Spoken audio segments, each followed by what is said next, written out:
All right, let's pull back the curtain on one of modern British politics' most fascinating and, let's be honest, controversial figures, Peter Mandelson. This is the man who was right there, at the very heart of Tony Blair's government, a political force who really did shape an entire era. He was known as a political mastermind, a brilliant strategist, and he earned this incredible nickname, the Prince of Darkness. So who was he really, and where did all that incredible influence over the prime minister actually come from? Well, let's dig in. So, to really get a handle on Mandelson, you've got to start with his relationship with Tony Blair. Because this wasn't just political, it was deeply, profoundly personal. And it's a relationship that truly defined an entire era of government. I mean, their connection went way beyond just a simple boss and advisor dynamic. You have to understand, this relationship was basically the central pillar of Blair's entire political career.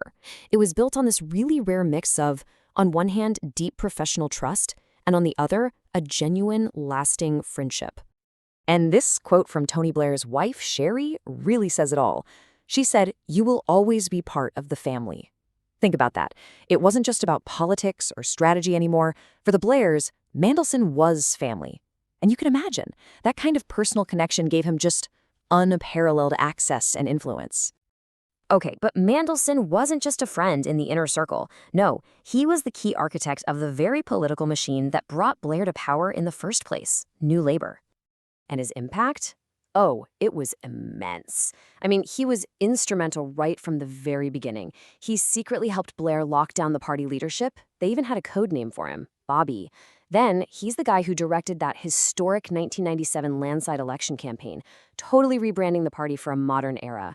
And once they were in power, he became the ultimate behind-the-scenes advisor. The person Blair turned to for all the toughest strategic calls.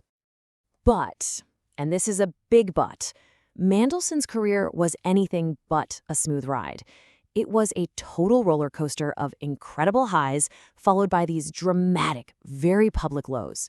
His whole time in the spotlight was defined by this cycle of scandal, and then these seemingly impossible comebacks.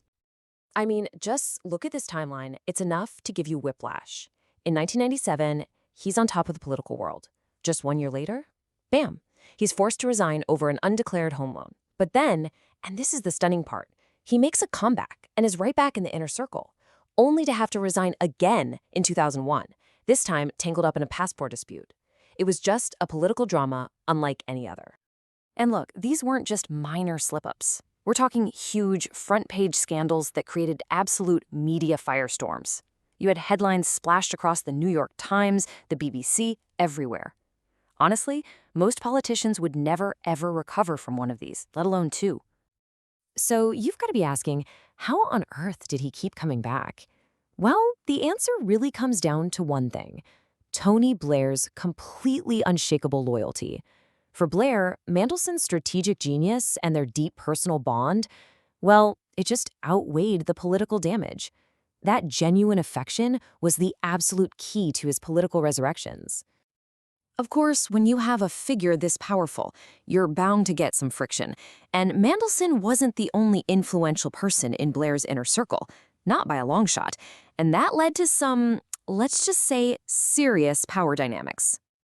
And the most famous rivalry of them all? Oh, it was with Gordon Brown, the Chancellor of the Exchequer. So on one side, you've got Mandelson, the strategic architect, Blair's closest confidant.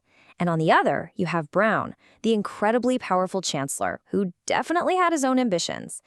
Their relationship was famously tense, and it created this constant push and pull right at the very top of government. All right, and that brings us to what might be the most complex chapter of this whole story, the Libya connection. So after leaving government, both Mandelson's and Blair's names started getting linked with the Gaddafi regime. And it's a complicated story involving diplomacy, big business, and billions, with a B, and frozen assets.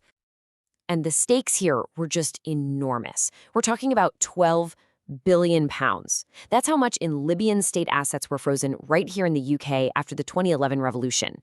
And you can bet this massive sum of money became the center of a huge, huge political debate. Okay, so this whole story really has 4 key threads you need to know about. First up, the diplomatic angle. Blair himself was the architect of that famous 2004 deal in the desert, which brought Gaddafi back in from the cold after decades of isolation. Next, you've got the commercial links. There were reports that later connected Blair and a close friend of Mandelson to a potential business deal with Libya's big investment fund. Then there are the frozen assets themselves. Successive governments always said that international law prevented them from seizing that £12 billion as compensation for victims of Libyan-sponsored IRA terrorism. And finally, there were the personal connections that both men had with Gaddafi's son, Saif. So yeah, it's a really complicated web of connections. And this is a critical point. Despite all these links, it's important to state that there has never been a verified report or any kind of hard evidence of a joint plan by Blair and Mandelson to somehow divert or misappropriate those frozen funds. So where does all this leave us? What is Peter Mandelson's true legacy? Was he a fiercely loyal friend and a brilliant political mind, absolutely essential to the success of New Labour? Or was he the Prince of Darkness, a master manipulator whose career was just defined by controversy?